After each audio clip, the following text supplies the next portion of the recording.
Second creation అందరికీ అర్థమైంది కదా. బైబిల్ చదవంగానే ఉన్నట్టుగా మీరు చదువుకునే సామర్థ్యత ఉంది కాబట్టి అయిపోతుంది. కానీ ఈ క్రియేషన్ అనేది it is very important in our life, very very important.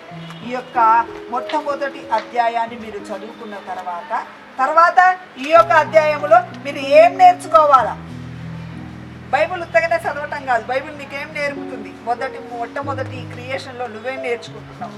నిన్ను నువ్వు క్రియేట్ చేసుకునే శక్తిని గాడ్ నీకు ఇస్తున్నాడు. బికాస్ 2 కొరింథీయులకు రాసిన పత్రిక 5వ అధ్యాయం 17వ వచనంలో ప్రభు ఏం చెప్తాడు అని అంటే, చూడండి 2 కొరింథీయులకు రాసిన పత్రిక 5వ అధ్యాయం 17వ వచనం. నిన్ను నువ్వు నూతనముగా క్రియేట్ చేసుకోవాలి, నూతనంగా సృష్టించుకోవాలి. లేకపోతే నీకేం చేసిండంటే దేవుడు స్వేచ్ఛనిచ్చిండు. స్వేచ్ఛగా ఉంటున్న నీ జీవితం, అది స్వేచ్ఛగా ఉంటున్న నువ్వు. దేవుడు కూడా స్వేచ్ఛగా ఉన్నాడు, ఆ జలముల పైన హ్యాపీగా ఉన్నాడు. స్వేచ్ఛగా ఉంటున్న ఆ డిఎన్లో ఉంటున్న ముఖ్య లక్షణం ఏంటి అంటే స్వతంత్రత. దేవుని యొక్క ఆ డిఎన్ఏలో ఉంటున్న ముఖ్య ఉద్దేశం ఏంటి అని అంటే స్వతంత్రత. తండ్రి కణములో మనకుంటున్న డిఎన్ఏ, తండ్రి కణములో మనకుంటున్న మొట్టమొదటి క్రియేషన్ ఏంటి అని అంటే స్వతంత్రత. ఏముంది? స్వతంత్రంగా ఉంటున్నాం. మనం ఎంత హ్యాపీగా ఉండాలి అనేది దేవుని ఇష్టం. అందుకే సత్యం తెలుసుకోండిరా బాబు, నీకు స్వతంత్రత కలుగుతుంది. ఏమైనా హల్లెలూయా. సత్యం తెలుసుకోండి. మీరు ఈ బైబిల్లో ఉండే సత్యాన్ని గ్రహించండి. కొట్టుకోకండి, మతం అని కొట్టుకోకండి, కులం అని కొట్టుకోకండి, నా దేవుడు నీ దేవుడు అని విభజించుకోకండి. మనిషిగా పుట్టిన ప్రతి మనిషి ఎవ్వడి కోసినా రక్తం వెళ్తుంది కదా, ప్రతి ఒక్కడికి డిఎన్ఏ ఉంటుంది కదా, ప్రతి ఒక్కరు తల్లి గర్భంలో నుంచే వచ్చారు కదా, ప్రతి ఒక్కడు తండ్రి కణంలో నుంచి వచ్చాడు కదా. ప్రతి ఒక్కడు చేయాల్సిన పని ఏంటి అంటే నిన్ను నువ్వు సృష్టించుకోవాలి, ఆ సత్యాన్ని గ్రహించాలా. అందుకే ఇది సత్యమై ఉన్న గ్రంథము బైబిల్ అనేది. సత్యాన్ని చూసుకోవాలి, ఏది మంచిది, ఏది చెడ్డ, ఏది సత్యము, ఏది అసత్యము, ఏది ఇది. ఆ సత్యం తెలుసుకుంటేనే నీకు జీవం అనేది బయటకు వస్తుంది. ఆమేన్, హల్లెలూయా. కాబట్టి మొట్టమొదటి అధ్యాయంలో ఉంటున్న సత్యం, దేవుడు మొట్టమొదట తన తలంపుల్లో భూమిని ఆకాశాన్ని మొట్టమొదట సృష్టించాడు. ఆ తర్వాత రెండోది తన మాటల ద్వారా తన చేతుల ద్వారా దేవుడు సృష్టించాడు.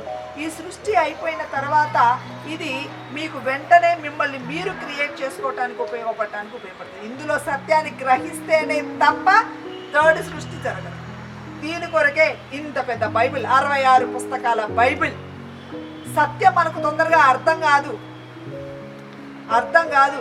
ఎన్నెన్నెన్నెన్నెన్నో ఉదాహరణలు చెప్పి వాళ్ళ గురించి వీళ్ళ గురించి ఆ ప్రవక్తల గురించి వాడిట్లా బతికాడు వీడిట్లా బతికాడు అని చెప్పితే తప్ప మనకు ఆ సత్యం ఏందో అర్థం కాదు. ప్రతి మనిషికి చెప్పాలి, బాబు ఇదిగో నీకు ఒక రోగం వచ్చిందా, యోగు చూడు అంత రోగం వచ్చినా కానీ ఒక సత్యాన్ని గ్రహించి దాన్ని ఎట్లా ఓవర్కమ్ అయి తను తాను క్రియేట్ చేసుకున్నాడు అని ఒక గ్రంథం చెప్తుంది. ఎవరైనా శత్రువులు నీ మీదకి దాడికి వచ్చిర్రా అని ఎట్ట జయించాలి. దావీదు చూడు ఎలా శత్రువులను జయించాడో. సింహం దగ్గరకు వచ్చిందా చూడు, దానియేలు చూడు సింహాన్ని ఎలా ఓవర్కమ్ అయ్యాడు. మంటల్లో వేసారా నిన్ను చూడు, ఆ షద్రక్ మేషక్ అబేద్నెగోలు ఎలా దాన్ని ఓవర్కమ్ అయ్యారు. ఈ సత్యాలన్నిటిని బోధించడానికి దేవుడు ప్రవక్తల గురించి, రాజుల గురించి, నాయకుల గురించి, అందరి గురించి ఆ బైబిల్లో పొందుపరిచాడు. బికాస్ నీకు సాక్ష్యముగా నిన్ను నువ్వు క్రియేట్ చేసుకోవటానికి. ఎందుకంటే మనం ఒకటేసారి సత్యాన్ని విను అంటే అబ్బో నాది నాకు తెలుసు, నీది నువ్వు చూసుకో అంటాం మనం, అవునా కదా. సత్యం అనేది మనకు తొందరగా అర్థం కాదు. ఎవరికైనా అంతే. ఇది నిజమండి బాబు. చూడండి, ఒక బట్టల షాప్ వాడు ఒక బట్టలు అమ్మడానికి ఎన్ని నమ్మిస్తాడో. ఎందుకు అంటే నమ్మకం అనేది, విశ్వాసం అనేది తొందరగా మనకు నమ్మము, క్రియేట్ చేయం. ఎందుకంటే అవన్నీ దొంగిలింపబడ్డాయి మన దగ్గర నుంచి పోగొట్టుకున్నాం. ఆ పోగొట్టుకుంటున్న ఆ సత్యపు శక్తినే ఈరోజు మనం పొందుకోబోతున్నాం. ఆ పోగొట్టుకున్న సత్యపు శక్తిని మనం పొందుకోబోతున్నాం. అందుకు ఈ బైబిల్ని బాగా మనం ధ్యానించాలి. అందుకు ఈ సత్యాన్ని నేర్చుకోవడానికి ఆ సత్యంలో, ఆ వెలుగులోనే ఆ సత్యం కనబడుతుంది, చీకట్లో సత్యం కనబడదు. Okay, good. ఇప్పుడు చీకటి వెలుగు, ఈ చీకటి వెలుగు అనే క్రియేషన్లో నుంచి నిన్ను నువ్వు చూసుకోవాలి. ఇప్పుడు నీ క్రియేషన్ మొదలవుతుంది ఇక్కడ. ఈ బైబిల్ ఇంతవరకు నేర్చుకున్నావు, ఇది అందరికీ తెలిసిన విషయమే. ఎందుకంటే నేను మీకు క్లియర్గా చెప్తున్నాను ఏంటి అంటే ఇదంతా మీకు తెలిసిన విషయమే. బైబిల్ 1వ అధ్యాయం చదువు వచ్చిన ప్రతి ఒక్కరు చదువుతూ ఉంటుంటే మీకు అర్థమైపోతుంది. మొట్టమొదటి రోజు చీకటి వెలుగు, 2వ రోజు ఆకాశం, భూమి, సూర్యుడు, చంద్రుడు, నక్షత్రాలు, చలించే జీవరాశులు అంటే పశువులు, జంతువులు అన్ని పుట్టించిండు. ఆ తర్వాత దేవుడు తన యొక్క ఇమేజ్లో మానవులను సృష్టించిండు. అబ్బబ్బబ్బబ్బా, ఎంత గొప్ప దేవుడు! ఇవన్నీ నీ కొరకు పెట్టి లాస్ట్కు మానవుని సృష్టించి ఆ తర్వాత వాడికి సత్యం తెలుసుకున్నాక వాడిని విశ్రాంతిగా ఉంచాడు, ఆనందంగా ఉంచాడు. ఇక వాడికి టెన్షన్ లేదు, వాడికి చీకటి లేదు, ఏం లేదు. నిత్య వెలుగు అంటారు దీన్ని. నిత్య జీవము, నిత్య వెలుగులోకి మనల్ని పంపిస్తాడు దేవుడు. సో ఇంత పని దేవుడు మన చేతికి ఇచ్చాడు. బికాస్ ఆయన మనల్ని స్వతంత్రులుగా చేశాడు. కాబట్టి స్వతంత్రులుగా చేశాడు. మనం ఎవరినైనా ఒక మన దగ్గర పనిచేసే వాళ్ళని దండించగలం, కానీ మన బిడ్డలకు మనం శిక్ష వేయగలమా? వీడి గురి శిక్ష వేయండి అనగలమా? కావాలంటే ఎంత ప్రేమ మనకి కావాలంటే వాళ్ళ బదులు నన్ను చంపండి, నా కొడుకు తప్పు చేస్తే నన్ను దండండి. ఇది కదా మన దేవుని యొక్క, మనుషుల యొక్క ప్రేమ, తల్లిదండ్రుల ప్రేమ. దేవుడు కూడా అంతే. ఏ శిక్ష అయినా నేను భరిస్తా, కానీ నా బిడ్డలకు స్వతంత్రులుగా ఉండాలి. అందుకే క్రియేషన్ చేసుకునే పని మీకే ఇచ్చాడు, నేర్చుకునే పని మీకే ఇచ్చాడు. ఆమేన్, హల్లెలూయా.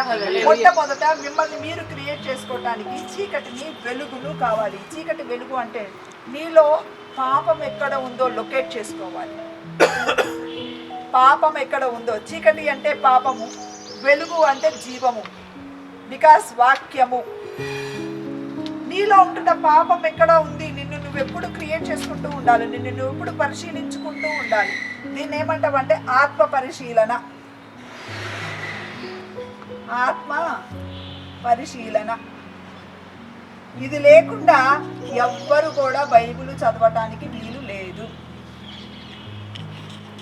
ఈ ఆత్మ పరిశీలనలో మనం చూసుకోవాలా. అర్థాన్ని చూసుకున్నప్పుడు నీకు తప్పేందో నీకు అర్థమవుతుంది.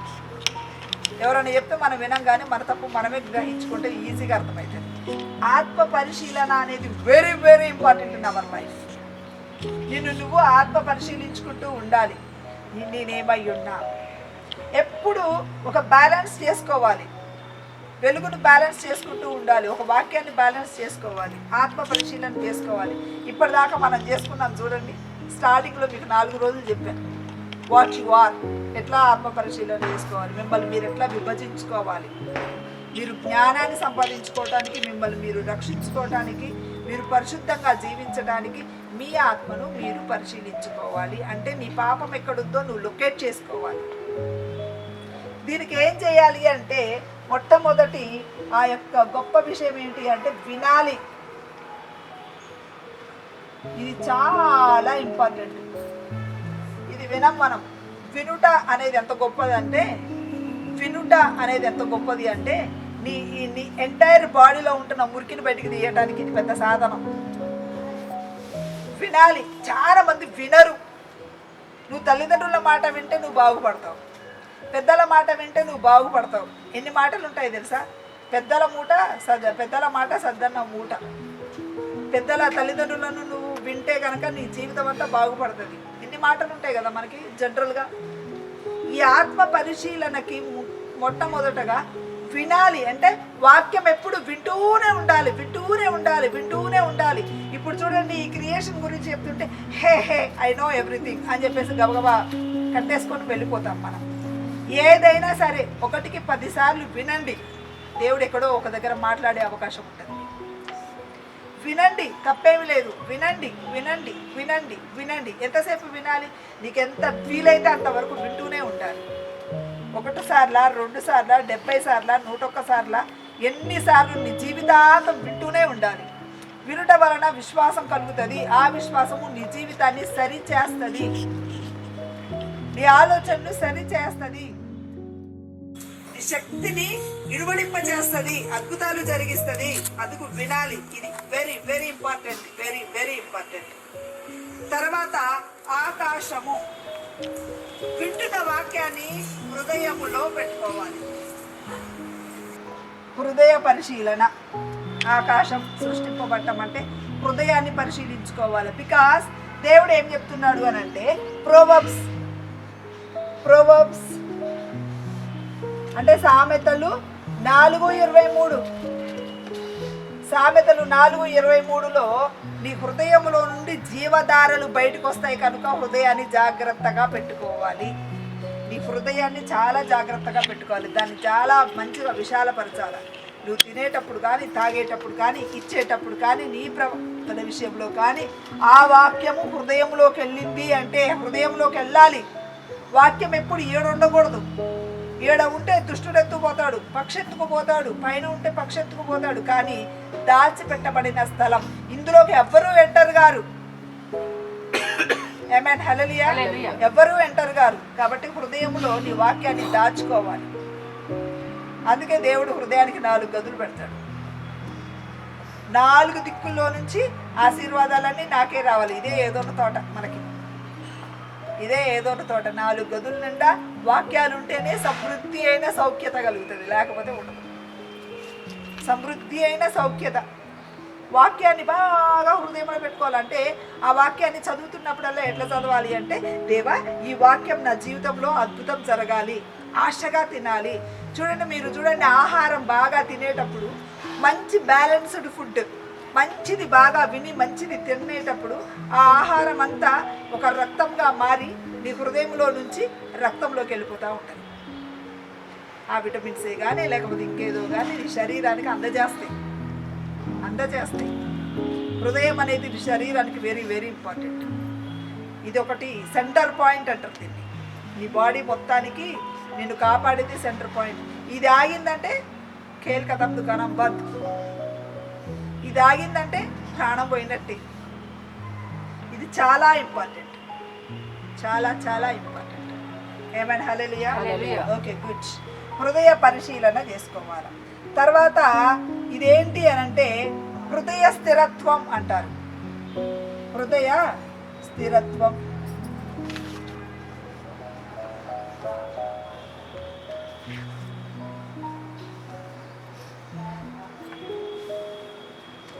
హృదయ స్థిరత్వం అంటే నువ్వు వింటున్న వాక్యాన్ని నీ హృదయంలో పెట్టుకుంటున్న వాక్యాన్ని ఏ స్థితిలో దాన్ని బయటికి తీయాలో ఆ స్థితిలోనే బయటికి తీయాలి. ఇక రక్తం వస్తుంది కదా అని మొత్తం ఒకటేసారి రక్తం ఒక చెవికే పోయిందనుకో, ఒక చేతికే పోయిందనుకో, ఇంకో చేయికి లేదనుకో, ఎట్లుంటుంది అంటే బ్యాలెన్స్డ్గా రక్త ప్రసరణ చేయగలగాలి. ఏ వాక్యం ఎక్కడ పెట్టాలి, ఎక్కడ వాక్యం ఎక్కడ పెట్టాలి. ఇప్పుడు కన్నుకి సన్న నరాలు ఉంటాయి కదా హృదయంలో నుండి. మీకు సైన్స్ అందరికీ తెలిసిన విషయమే కదా. హృదయంలో నుంచి నరాలు ఉంటాయి, చిన్న చిన్న నరాలు ఉంటాయి, పెద్ద పెద్ద నరాలు ఉంటాయి కదా. అందులో నుంచి ఆ రక్త ప్రసరణ బయటకు వస్తుంది అనుకోండి, ఆ కన్ను దగ్గర సన్న నరాలు ఉంటాయి. లేదు నేను ఇంత రక్తాన్ని ప్రవహింపజేస్తా అనంటే కన్ను పుట్టుకోమంటారు. అవునా? సన్న నాళాల్లోకి కొంచెమే రక్తాన్ని కూడా ఆ రక్తంలో నుంచి ఏ విటమిన్నో అదో ఇదో పంపిస్తే కానీ కళ్ళు శుభ్రంగా కనపడతాయి. ఏమొద్దులే నేను డి విటమిన్ పంపిస్తే ఎక్కడో ఉంటుంది, అదో పంపిస్తా అంటే ఊరుకుంటామా? దేనికి ఏది కావాలో తెలిసిన జ్ఞానమును కలిగి ఉండాలి. ఇది జ్ఞానం. ఎక్కడెక్కడ దేనికి పంపాలా, చేతికేం పంపాలి, కన్నుకేం పంపాలి, ముక్కుకేం పంపాలి, నోటికేం పంపాలి, కాళ్ళకేం పంపాలి, నడుముకేం పంపాలి, కిడ్నీలకేం పంపాలి, అన్నీ మనకి వాక్యంలో ఉంటున్న శక్తి. అంటే ఏ వాక్యం ఎప్పుడు చెప్పాలి. చాలామందికి వాక్యం బాగా అర్థమవుతుంది, కానీ నేను చాలామందిని చూసి నేను నిజం చెప్తున్నాను. చాలామందికి ఏంటి అంటే స్వస్థత అని అంటే ఇంకేదో చెప్తాం. ఏ వాక్యాన్ని ఎత్తిపట్టి ఎలా ప్రార్థించాలో తెలియదు చాలామందికి. బికాస్ వాళ్ళలో భూమి లేదు, బేస్ లేదు. ఇది బేస్ వెరీ ఇంపార్టెంట్. నువ్వు నీళ్లను కుమ్మరించినా కానీ బేస్ కరెక్ట్గా లేకపోతే నువ్వు కుమ్మరించిన పన్నీరైనా వ్యర్థమే. Base is the very important. స్థిరత్వము కలిగి ఉండకపోతే, హృదయ స్థిరత్వం కలగకపోతే ఇక మన లైఫ్ వేస్ట్ అని అర్థం. నువ్వెన్ని వాక్యాలు చదివినా, ఎంత ఆత్మ పరిశీలన చేసుకొని, హృదయ పరిశీలన చేసుకొని, నీలో స్థిరత్వం లేకపోతే అది వ్యర్థమే. ఆమేన్, హల్లెలూయా, హల్లెలూయా. నేను తోపురాబాయ్ అని చెప్పేసి ఏమేమో పనులు చేసినా కానీ నీలో బేస్ లేకపోతే, నీలో స్థిరత్వం లేకపోతే, ఆ వాక్యాన్ని పరిశీలించుకునే జ్ఞానం లేకపోతే హృదయాన్ని పరిశీలించుకునే జ్ఞానం లేకపోతే, ఇది జ్ఞానమై ఉంటుంది. అందుకే ఈ జ్ఞానం లేకనే ప్రజలు నశించిపోతారు. ఆ బేస్ అనేది పర్ఫెక్ట్గా లేకపోతే, ఆ బేస్ కూడా మందంగా ఉండాలి. మనం ఏమైనా వంటలు చేసుకునేటప్పుడు కూడా ఏం చేస్తుంది తెలుసా, అడుగు మందంగా ఉండాలి. అప్పుడైతేనే పర్ఫెక్ట్గా ఉడుకుతాయి ముక్కలు. ఎక్స్పీరియన్స్ మగవాళ్ళకు కూడా ఈ మధ్య బాగా ఎక్స్పీరియన్స్ అయింది. నలభీమా పాకాలు బేస్ అనేది వెరీ వెరీ ఇంపార్టెంట్. ఏదైనా కానీ పొందుకునే సామర్థ్యాన్ని కలిగి ఉండాలి. కష్టం వచ్చిందా, బేస్ పర్ఫెక్ట్గా ఉండాలి. నష్టం వచ్చిందా, బేస్ పర్ఫెక్ట్గా ఉండాలి. వాటిని అధిగమించే శక్తి కలిగి ఉండాలి. బేస్ పర్ఫెక్ట్గా లేకపోతే చిరుగులు పట్టి నీవు పొందుకున్నవన్నీ ఊడిపోయి పారిపోతాయి. అందుకే ఈ బేస్, భూమి అనేది బేస్, భూమి అనేది బేస్. ఆమేన్, హల్లెలూయా. అందుకే ఈ భూమిని కూడా దేవుడు మన పాదాల కింద పెట్టాడు. ఆఫ్టర్ ఆల్ బేస్ అనేది అంటే జ్ఞానం కూడా నువ్వు కష్టపడి ఏం పొందుకోక్కర్లేదు. జస్ట్ వింటే నీ హృదయాన్ని పరిశీలించుకుంటావు, వెంటనే బేస్లో స్థిరంగా ఉండిపోతావు, జ్ఞానంలో స్థిరంగా ఉండిపోతావు. ఆమేన్, హల్లెలూయా. తర్వాత సూర్య చంద్ర నక్షత్రములు. సూర్యుడు, చంద్రుడు, నక్షత్రములు. మనము హృదయ స్థిరత్వాన్ని కలిగిన మనకి నీతిని కలగ చేసుకుంటాం. సరి అయిన వెలుగులో నడుస్తాం, అంటే మార్గాన్ని సరళం చేసుకుంటాం, నీతిగా నడుస్తాం. నీతిమంతుడంట ఎప్పుడూ చెప్పక్కర్లేదు, ఖర్జూర వృక్షం వాడు మొబ వేస్తూనే ఉంటాడు. ఆమేన్, హల్లెలూయా. ఈ సూర్య చంద్ర నక్షత్రాలు నిజం చెప్పాలి అంటే ఒక మొక్కకు ఆహారం వచ్చేది సూర్యుడి నుండే. ఫోటోసింథసిస్ తెలుసు కదా, అంటే నీ జీవితంలో నువ్వు ఎదగటానికి ఉపయోగపడే ఆహారం నీకు ఇక్కడ నుండి దొరుకుతుంది. నీతి చాలా ఇంపార్టెంట్. ఇది నీతిగా బ్రతకటం, నీతిగా వర్ధిల్లటం, నీతిగా వర్ధిల్లటం. దీంట్లో మనము ముఖ్యంగా వెళ్ళిపోతూ ఉంటాం. టక టక టక టక మనం చేసే పనులు నీతిగా వర్ధిల్లటం. ఏమైనా హల్లెలూయా, హల్లెలూయా. నీతిగా వర్ధిల్లాలి. ఆ నీతిగా వర్ధిల్లేటప్పుడు మనకేమొస్తుంది అంటే ప్రేమ కలుగుతుంది. ప్రేమ చలనం వస్తుంది, మన శరీరంలో చలనం కలుగుతుంది, మన జీవితంలో చలనం వస్తుంది. ప్రేమ అంటే ఏంటి తెలుసా, నేను పొందుకున్న సమస్తమును పక్కనోడికి ఇవ్వటం, నేను పొందుకుంటున్న సమస్తాన్ని పక్కనోడికి ఇవ్వటం. అందుకే జంతువులు ప్రేమించేవాడు నీతిమంతుడు, పక్షుల్ని ప్రేమించేవాడు నీతిమంతుడు. నిజంగా ఒక మనిషిని ప్రేమించడం ఎంత గొప్ప విషయం తెలుసా, ఎంత విషయం, అవునా కదా. ఇక్కడ ఏం జరుగుతుంది, చలించే జీవరాశుల దగ్గర నువ్వు ఒక ప్లేస్ నుంచి ఇంకొక ప్లేస్కి మూవ్ అవుతావు కాబట్టి దీన్ని ఏమంటామంటే ప్రేమలో ఎదగటం. ఇవన్నీ మనం చేసే పనులు, ఇవన్నీ ప్రాక్టికల్గా మనం చేసే పనులు, ఇవన్నీ ప్రాక్టికల్గా మనం చేసే పనులు. ప్రేమలో ఎదగాలి.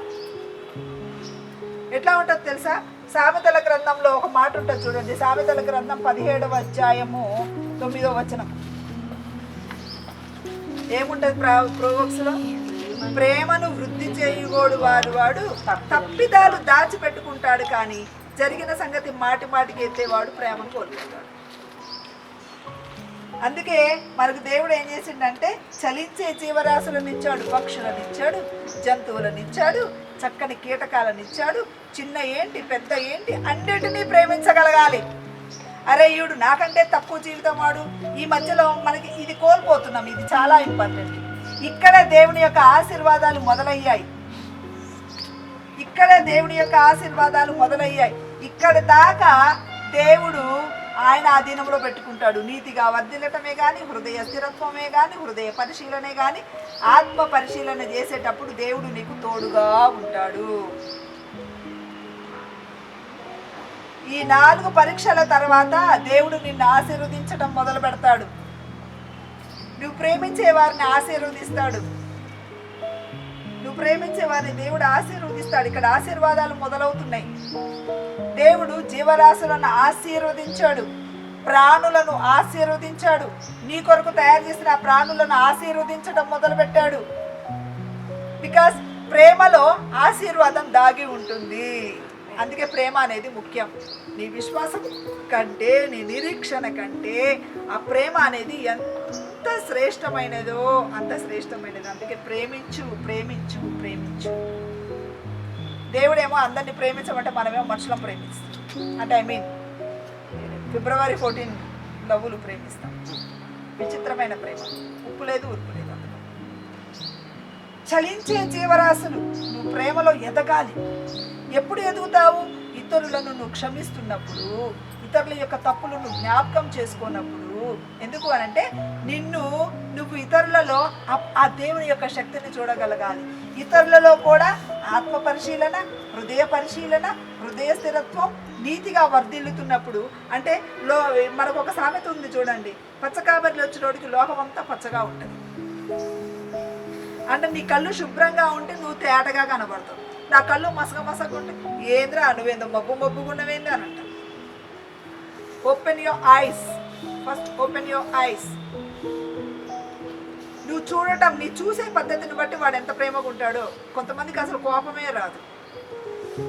కొంతమంది తల్లిదండ్రులకు పిల్లల మీద కోపం రాదు. ఎందుకు తెలుసా? వాళ్ళని పోనీలే పాపం ఇంకా చిన్న పిల్లలు అంటారు. అవును కదా?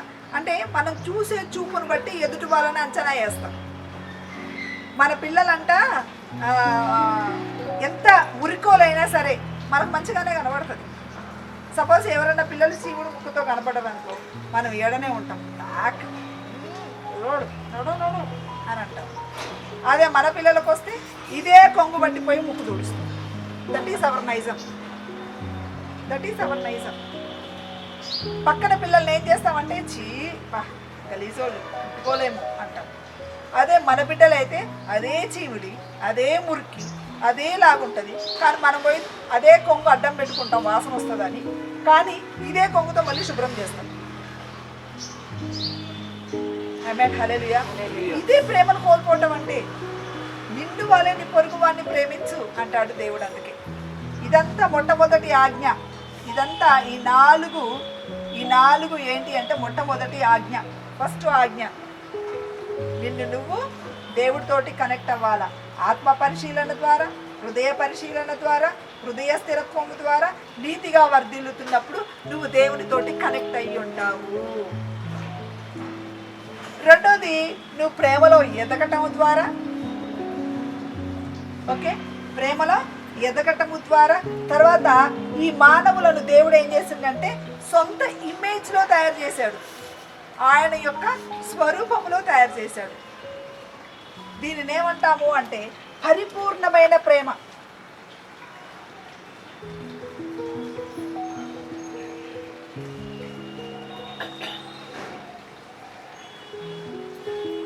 పరిపూర్ణమైన ప్రేమ. దీని పేరేమంటామంటే ఇంకొక మాట మహిమ.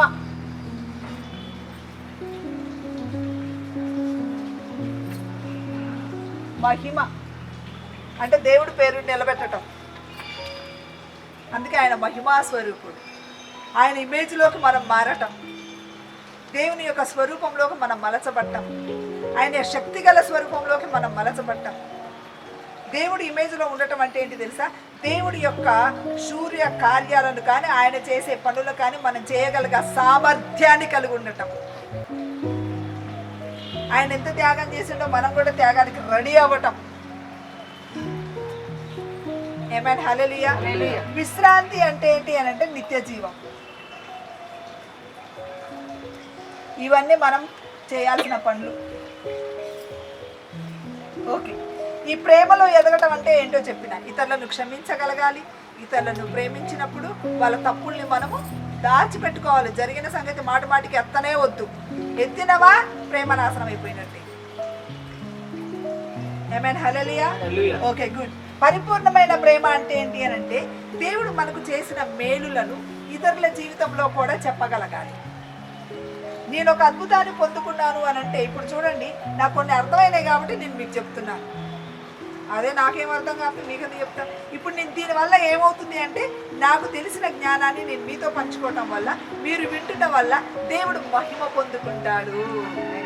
నేను ఒక అద్భుతాన్ని పొందుకుంటున్నాను, నాకు ఇప్పుడు హీల్ అయ్యింది, మీరు కూడా ఇలా ప్రేయర్ చేయండి, మీరు కూడా హీల్ అవుతారు అని చెప్తాను చూడండి. ఆ సాక్ష్యము దేవుణ్ణి మహిమపరిచినట్టు. నా ప్రేమను నేను ప్రేమించడమే గొప్ప విషయం కాదు, కానీ నా ప్రేమను ఇతరులతో పంచుకోవటం మూలాన, మీరు కూడా ప్రేమించండి అని చెప్పటం మూలాన, మీరు కూడా దేవుని యొక్క శక్తిని పొందుకోండి అని చెప్పటం మూలాన దేవుడు మహిమ పొందుకుంటాడు. ఇది ఆయన ఇమేజ్లో మనం తయారు చేయబడ్డాం. ఇలా చెప్పని ప్రతి ఒక్కడు మానవుల జాబితాలో లేరని అర్థం. నశించిపోతున్న మృగాల వలె ఉంటారంట ఇలా లేకపోతే.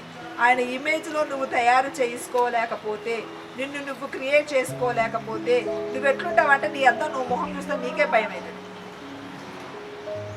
ఓ మై గాడ్, ఇంత ఘోరంగా ఉంటాడు ఆ దేవుడు, ఘోరంగానే కనబడతాడు దేవుడు. నీలో ఆత్మ పరిశీలన, హృదయ పరిశీలన, హృదయ స్థిరత్వం నీతిగా వర్ధిల్లుతున్నప్పుడు, నువ్వు ఇతరులను ప్రేమిస్తున్నప్పుడు నీ ముఖం నీకే గుర్తుకు కనబడుతుంది. అందరు నేను కర్రీ అంటారు, కానీ నేను నల్లగానే నేను సౌందర్యవంతురాలని. నీ ముఖం అందంగా కనబడుతుంది.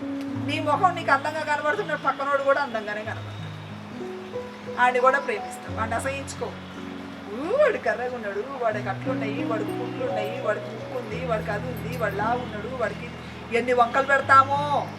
అక్కడ ఏమైపోతుంది అని అంటే పరిపూర్ణమైన ప్రేమలో నుంచి మనము తొలగిపోతాం. ఎందుకంటే వాడి తప్పిదాలు దాచిపెట్టట్లే, వాటి తిరిగి మనము లేవనెత్తుతున్నాం. ఆ తప్పిదాలు దాచిపెట్టబడిన ఆ తప్పిదాలను సరి చేసుకుంటున్నప్పుడే పరిపూర్ణమైన ప్రేమలోకి వస్తాం. అప్పుడు నిజమైన మనుషుడిగా కనబడతాం. పరిపూర్ణమైన ప్రేమలో ఎదుగుతున్నప్పుడు ఎవరి తప్పిదాలైతే మనం దాచిపెడతామో, ఎవరి తప్పిదాలైతే మనం క్షమిస్తామో వాటిని సరి చేయాలి. అప్పుడు నువ్వు నిజమైన మనిషి. ఇగ్నోర్ చేసి పారిపోవటం కాదు. ఎవరైనా తప్పు చేసినప్పుడు, క్షమించినప్పుడు, తిరిగి వాళ్ళని సరి చేసుకున్నప్పుడు వాళ్ళలో నుంచి ఆ ప్రేమను కూడా బయటికి తీస్తామే, అప్పుడు పరిపూర్ణమైన ప్రేమ. ఉదాహరణకి ఇప్పుడు మొగుడు పెళ్ళాలు ఉంటారు. పెళ్ళాన్ని పొద్దాగా తిడుతుంటాడు మొగుడు, 24 గంటలు తిడుతుంటాడు. నువ్వు అట్లాంటి దానివి, నువ్వు ఇట్లాంటి దానివి, నువ్వు ఇట్లాంటి దానివి, నువ్వు ఇట్లాంటి దానివి పొద్దాక జ్ఞాపకం చేసుకుంటూ ఉంటారు. తర్వాత దేవుడు ఏం చేసిందంటే, ఓ గుడ్ గుడ్, ప్రేమించమన్నాడు కదా, సరేరా బై, నీ పాపాలన్నీ క్షమించేసిన అయిపోయింది. తిరిగి నేను ఎలా క్షమించినా, ఎలా ప్రేమించినా, బికాస్ నా తండ్రి నాకు ఇచ్చిన శక్తి ఏంటి, నువ్వు కూడా అదే పొందుకో, అప్పుడు నీ బిడ్డలు నువ్వు ప్రేమిస్తావు అని తిరిగి చెప్తాం చూడండి. దానిని ఏమంటామంటే మహిమ. అప్పుడు మహిమ బయలుదేరు. మనం మాత్రమే ఆ పని చేయగల సమర్థులం, మనల్ని మనం క్రియేట్ చేసుకోవడానికి. లేకపోతే ఊరికేనే ఎంతసేపు చీకటి ఆకాశం, భూమి, సూర్య, చంద్ర, నక్షత్రుడు, చలించే జీవరాశులు, బాణువులు, క్రియేషన్ అయిపోయింది. దేవుడు నన్ను క్రియేట్ చేసిండు. ఎందుకు? నిన్ను నువ్వు క్రియేట్ చేసుకోలేని జన్మ వ్యర్థము. నువ్వు క్రీస్తులో అతకలేవు, నిత్య జీవంలోకి ప్రవేశించలేవు, నూతనమైన యెరూషలేముకి ప్రవేశించలేవు. వేస్ట్, ఇంకా నీ జీవితమే వేస్ట్, కొలాప్స్డ్, పనికిరాని జీవితం. ఇదే క్రియేషన్ చూసి నువ్వు పరిపూర్ణమైన మానవుడిగా నువ్వు క్రియేట్ చేసుకోలేకపోతే నువ్వు నశించిపోతున్న మృగము. బైబిల్లో ఉంటుంది, కీర్తనల గ్రంథం 49వ అధ్యాయంలో ఒక మాట ఉంటుంది అన్నట్టు, 12వ వచనంలో ప్రభు అంటాడు కదా, నువ్వు నశించి కుళ్ళిపోయిన మృగం ఎంత సమానమో నువ్వు అట్లాంటి సమానం నువ్వు ఇక్కడ క్రియేట్ చేసుకోకపోతే. నశించిపోతున్న మృగముతో సమానం అంట మనం. అంటే జంతువులన్నా బాగానే ఉంటాయి, జంతువులు కూడా దేవుడు మాట వింటున్నాయి, జంతువులు కూడా దేవుని యొక్క ఆజ్ఞలోనే బతుకుతున్నాయి, జంతువులు కూడా హ్యాపీగానే ఉంటున్నాయి. నువ్వు దేవుని యొక్క మాట విని నిన్ను నువ్వు క్రియేట్ చేసుకోకపోతే నువ్వు నశించిపోతున్న మృగముతో సమానము, పనికిరాని మృగము. అంటే ఎవ్వరు కూడా దగ్గర గొర్ర కుళ్ళిపోయిన శవంలాగా ఉంటావు. అందుకే నిన్ను నువ్వు క్రియేట్ చేసుకోవాలి, మనల్ని మనం క్రియేట్ చేసుకోవాలి. This is very important in our life. నిన్ను నువ్వు క్రియేట్ చేసుకోవాలి. మరొకసారి ఆత్మ పరిశీలన అంటే బాగా వాక్యాన్ని వింటూ ఉండాలి. వినాలి వినాలి వినాలి వినాలి వినాలి వినాలి వినాలి. ఒక్క చెవు ఖరాబ్ అయితే ఇంకో చెవు ఇస్తాను, అందుకే దేవుడు 2 చెవులు ఇచ్చుకోవాలి. విను, ఎక్కువసార్లు విను, ఈ వైపు నుంచి విను, ఆ వైపు నుంచి విను, ఎవరు ఏం చెప్పినా వినాలి. కానీ వినుట అనేది ఎంత గొప్పది అని అంటే కేవలము వాక్యము మాత్రమే బాగా వినాలి. ఇక్కడ ఏదో మళ్ళా మతాన్ని ఏదో ప్రమోట్ చేస్తున్నట్టు కాదు. ఎందుకంటే వాక్యము అంటే ఏంటి అని అంటే మంచిని విడు, చెడును కాదు వినేది, మంచిని విను, మంచి విను. పెద్దవాళ్ళు అందుకే తల్లిదండ్రులు చెప్తే విను, పెద్దవాళ్ళు చెప్తే విను, నీకు మంచి చెప్తే విను. తర్వాత ఆ మంచి నా జీవితంలో ఎంత పనికొస్తుందో హృదయ పరిశీలన చేసుకోవాలి. నా లైఫ్కి ఇది పనికొస్తుంది అని గుర్తుంచుకోవాలి, హృదయాన్ని పరిశీలించుకుంటూ ఉండాలి. ఇందులో ఎక్కడ ఉరికి రాకూడదు. మీరు అన్నం తినేటప్పుడు రక్తం రావాలి, బలం రావాలి. మాంసం తింటే ప్రోటీన్ వస్తుంది, మంచి క్యారెట్లు తింటే ఏ విటమిన్ వస్తుంది, రక్తం వస్తుంది. ఎట్లా తింటారు? పరిశీలన చేసుకొని తినాలి. ఈ వాక్యం వల్ల నా జీవితంలో ఇది వస్తుంది, ఈరోజు నేను ఇంత వాక్యం తింటే నా జీవితానికి ఇంత శక్తి వస్తుంది, నాకు దేవుడు అవసరమై ఉన్నది, నా మార్గం మంచిగా ఉండాలి, నేను చీకట్లో నడవద్దు, నేను వెలుగులోనే నడవాలి. మనం కూడా వెలుగు ఎప్పుడు ఉంటుందో అప్పుడే మన ప్రయాణం సాగిస్తాం. చీకట్లో అరణ్యంలో అరణ్యంలో నీ కళ్ళు మూసుకొనైనా నడవగలనని ఎవడన్నా ఉంటాడా? పనికిరానోడా అంటారు. అరే జరే వెలుగు వచ్చినప్పుడు పోరా బై, లేదా లైట్లు ఉన్నప్పుడు పో, చీకట్లో పోవద్దు. ఆడ చీకటి ఉందిరా, అటు పో మాకు, ఇటు వెలుగుంది ఇటు వెళ్ళు అంటారు. ఆ వెలుగులో నడవటానికి ప్రయత్నం చేయాలి. హృదయ పరిశీలన. తర్వాత స్థిరత్వాన్ని కలిగి ఉండాలి. మనకేంటంటే కొత్తపు ఫస్ట్ బాగా ఆశగా చదువుతాం బైబిల్ని.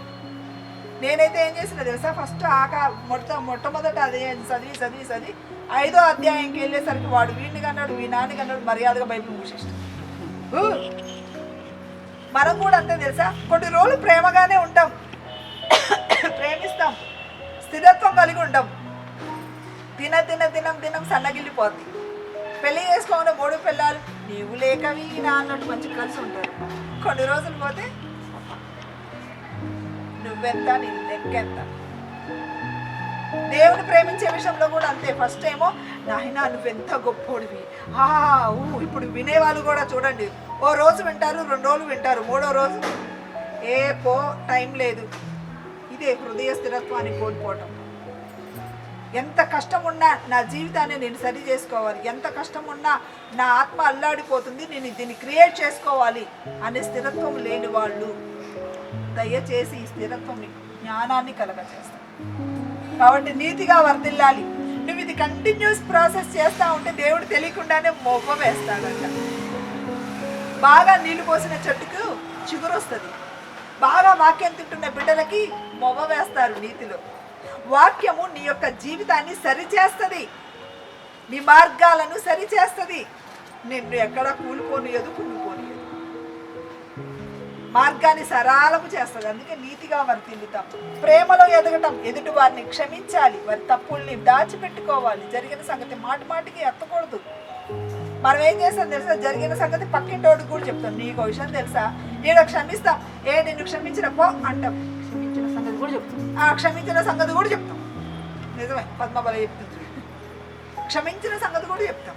ఇగో ఏం జరిగింది తెలుసా, ఆమె ఇట్లంట, ఆమె అది లేసిపోయిందంట, అదంట ఇదంట. మనకైతే గాసిప్స్ అంటే ఎంత ఇష్టమో. ఈ గాసిప్స్లో దేవుని ప్రేమను కోల్పోతాం. వాడు ఇట్లంట, వీడు ఇట్లంట, మళ్ళా అయినా నా దగ్గరకు వచ్చింది పొరప్పో అని ఇక ఇచ్చేసిన. నేను చాలా గ్రేట్గా ఫీల్ అవుతాం. నేనే చాలా గొప్పవాడు, ఎవరు తిక్కలోడా, నీ దగ్గర ప్రేమ ఉందిరా. కానీ ఆ ప్రేమను కాపాడుకునే విషయము మళ్ళీ దాన్ని జ్ఞాపకము చేసుకోకూడదు. అలా జ్ఞాపకం చేసుకోవాలంటే యేసయ్య మన దగ్గర రాకపోదు. నీ పాపములను తిరిగి నేను జ్ఞాపకం చేసుకోవట్లేదు. నిజంగా దేవుడు మన పాపాలని జ్ఞాపకం చేసుకుంటే మనమైతే నలిపినట్టే నలిపి ఆడబడేసి హీనం. అది నువ్వు ట్రై చేయాలి. చలించే జీవరాశులు. తర్వాత పరిపూర్ణమైన ప్రేమలో ఆ మహిమను వెల్లడిపరచాలి. నేను ఇలా ఉన్నాను, ఎవరైనా అబ్బా నువ్వు ఎంత మంచిదానికి తెలుసా అని ఫీల్ అయిపోతావు. అంతా ఆయన కృప అని ఓవర్ యాక్షన్ చేస్తారు. లేదు, నేను ఇలా ఉన్నాను కాబట్టి నువ్వు కూడా ఇలా ఉండు. అందుకే ఈ సువార్త ప్రకటన మానవుడికే ఇచ్చాడు. సువార్త ప్రకటన ఇంకెవరికి ఇయ్యలే, జంతువులు చెప్పట్లే. సువార్తని మానవుడికే ఇచ్చాడు. ఎందుకంటే మానవుడికి మాత్రమే ఈ లక్షణం ఉన్నది. ప్రేమను స్థిరంగా పంచుకొని ఇతరులకు చెప్పే బుద్ధి మానవుడికే ఉంది. బుద్ధి వివేచన ఆత్మలను కలిగిన వాడు మానవుడే. తండ్రి యొక్క 7 ఆత్మలను పొందుకోవటానికి మానవులకు మాత్రమే ఉంది ఆ యొక్క శక్తి, ఆ పవర్. ఇంకెవరికి లేదు. అందుకే సువార్త మనకే ఇచ్చాడు, ఇంకెవరికి ఇవ్వట్లేదు. ఈ పరిపూర్ణమైన ప్రేమని, ఈ యొక్క ప్రేమని పరిపూర్ణంగా ఇతరులకు అందించాలి. అందుకే నువ్వు సువార్త ప్రకటించాలి. అందుకే నిన్ను క్రియేట్ చేశాడు దేవుడు. ఆ సత్యాన్ని తెలిసిన వాడికి సువార్తని ప్రకటింపచేశాడు. అప్పుడు నువ్వు ఏమి వద్దన్నా నిత్య జీవంలోకి వెళ్ళిపోతావు, విశ్రాంతిలోకి వెళ్ళిపోతావు. నూతనమైన యెరూషలేము ఇదంతా కట్టుకోవటం, ఇది థర్డ్ క్రియేషన్. ఆయన ఇమేజ్లో నిన్ను తయారు చేశాడు. ఆయన పొందుకుంటున్న శక్తిని నీకు కూడా పొందుకోమని మనకు చెప్పాడు కదా. సో ఆయన డిఎన్లో ఉంటున్న బిడ్డలముగా ఆయన పేరు నిలబెట్టడానికి మనం కూడా పని చేయాలి. అరే ఇలా నాన్న మంచోడు రాబాయి, అసలు లేదన్న వాళ్ళకు ఇట్లా చేయి చాచకుండా ఇస్తాడు, ఈడేంద్ర ఇంత పనికి వాళ్ళోడు. మనం ఇప్పుడు అదే పేరు తెచ్చుకున్నాం. మన తండ్రి చాలా గొప్పోడు. ఆయన గర్భంలో నుంచి వచ్చిన మనమైతే ఏం చేస్తున్నాం తెలుసా, ముసుగేసుకొని ఆ ప్రేమను బయటికి తీయలేకపోతున్నాం, ఆ మహిమను బయటికి తీయలేకపోతున్నాం. ఆ మహిమ మీద ముసుగేసుకొని నడుస్తున్నాం. ఆ ముసుగును తీయటానికి నువ్వు క్రియేట్ చేసుకోవాలి. ఆ సత్యమే ఆ ముసుగును తీసేస్తుంది, ఇంకెవరు తీయలేరు. సత్యము వెల్లడి అగుటతోడనే, సత్యములో వెల్లడి అగుటతోడనే వెలుగు కలుగును. నీ లోపల ఉంటున్న వెలుగుకు ముసుగేసావు, లైట్ డిమ్ముగా వెలుగుతుంది. ప్రేమ ఉంది లేదు, ప్రేమ ఉంది లేదు. ఇప్పుడు సత్యము తెలుసుకుంటున్న ప్రతి బిడ్డల జీవితంలో నూతనమైన వెలుగు, సూర్యుని కంటే గొప్ప వెలుగు అంట, సూర్యుని కంటే గొప్ప వెలుగు. అందుకే నీతి సూర్యుడు నీ జీవితంలో మొలుస్తాడు. ఈ సూర్యుడు పోతాడు ఒకరోజు, ఈ సూర్యుడు పోతాడు ఒకరోజు, కానీ నీతి సూర్యుడు మొలుస్తాడంట నువ్వు మహిమను తీసుకొస్తే. నిత్యం వెలుగే. ఇది దేవుని యొక్క, ఇది దేవుడు మన కొరకు చేసిన క్రియేషన్, మనం మన కొరకు చేస్తున్న క్రియేషన్. ఆమేన్, హల్లెలూయా. ఈ మొట్టమొదటి అధ్యాయం చదవటం వల్ల నువ్వు నేర్చుకున్నది ఏంటి అంటే, నిన్ను నువ్వు పరిశీలించుకొని, హృదయ పరిశీలన చేసుకొని, స్థిరత్వాన్ని కలిగి, నీతిగా వర్ధిల్లి, ప్రేమలో ఎదిగి, పరిపూర్ణమైన ప్రేమలో మహిమను చూపించి నిత్య జీవంలోకి ప్రవేశించడమే నిన్ను నువ్వు క్రియేట్ చేసుకుంటావు. ఈ మొట్టమొదటి అధ్యాయం ద్వారా ఇంత నువ్వు నేర్చుకోవాలి, ఇంత నువ్వు నేర్చుకోవాలి. లేదా అధ్యాయం చదివి వ్యర్థం. ఈ అధ్యాయంలో ఇంత నేర్చుకుంటే బైబిల్ అనేది నీ హృదయంలోకి నువ్వు తెలియకుండానే గుట్టా మింగుతావు. Operation success. ఆమేన్, హల్లెలూయా. దేవుని యొక్క శక్తిని మీరు పొందుకున్నారు. Operation success. ఇప్పుడు మీరు పరిపూర్ణమైన మాట. ఈ సత్యము మీ జీవితంలో స్వతంత్రత కలుగును గాక. దేవుని యొక్క సన్నిధిలో మరి ఇది మీరు నేర్చుకోండి. దేవుని యొక్క సన్నిధిలో రేపటి దినంలో మరి నువ్వు క్రియేషన్ చేసినాక నువ్వు బాగానే ఉంటున్నావు, కానీ అందులో నుంచి పాపం ఎట్లా బయలుదేరింది అనేది రేపు మనం నేర్చుకుంటాము. మరి దేవుడు ఈ వాక్యాన్ని మీరు పరిశీలించుకోండి. దేవుని యొక్క సన్నిధిలో మిమ్మల్ని మీరు క్రియేట్ చేసుకోండి. మనమందరం 2 నిమిషాలు ప్రార్థన చేసుకుందాం. ప్రేమగల తండ్రి, జీవాధిపతి, జీవముల దేవ, అతి పరిశుద్ధుడా, శ్రేష్ఠుడా, ఘనమైన తండ్రి, అయ్యా మమ్మల్ని మేము క్రియేట్ చేసుకోవడానికి మాకు ఇచ్చిన ఈ ధన్యతను బట్టి వందనాలు, మీ శక్తి కార్యాలను బట్టి వందనాలు నాయన. మేము నెమ్మదిగానే మీ యొక్క వాక్యాన్ని నాయన రుచి చూస్తూ తింటున్నాం ప్రభా. ఆ వాక్యంలో ఉంటున్న శక్తిని మా జీవితంలోకి నడిపించండి, అద్భుతాలు జరిగించండి తండ్రి. నూతనమైన అభిషేకం మా జీవితంలో జరిగించండి. వింటున్న ప్రతి బిడ్డల జీవితంలో అద్భుతాలు కలుగును కాక. ఇది మాకు తెలుసులే అని కొట్టి పారేవేయకుండా విని గ్రహించి అద్భుతాలు జరిగించుకునే శక్తిని వీరికి దయచేయండి ప్రభా. తండ్రి మీకు వందనాలు. యేసు నామములో ఈ కార్యములన్నీ జరుగుతున్నందుకే వందనాలు చెల్లిస్తూ బిడ్డలను దీవించి బలపరచమని యేసు నామములో అడుగుతున్నాం తండ్రి. ఆమేన్, ఆమేన్. దేవుడు మిమ్మల్ని అందరినీ ఆశీర్వదించును గాక. మరి ఈ యొక్క డే 5 ఒక మిగతా అన్ని డే 6 అంటే డే 5 వరకు ఉంటున్నాయి, ఏవైతే ఉంటున్నాయో ఆ 5 రోజుల ఈ యొక్క మెసేజెస్ అన్నీ నేను యూట్యూబ్లో అప్లోడ్ చేస్తున్నాము. వినండి, విని ఇతరులకు కూడా మీరు చెప్పండి. మీరు ప్రేమింపబట్టమే కాదు కానీ ఇతరులకు కూడా మీరు చెప్పండి. దేవుని యొక్క మేలును మీరు పొందుకోండి. ఇదేదో మాకు లాభకరం కాదు కానీ మనకు లాభకరముగా దీన్ని మనం చదివి దేవుని ఆశీర్వాదం మనం పొందుకుందాం. దేవుడు మిమ్మల్ని అందరినీ ఆశీర్వదించును గాక.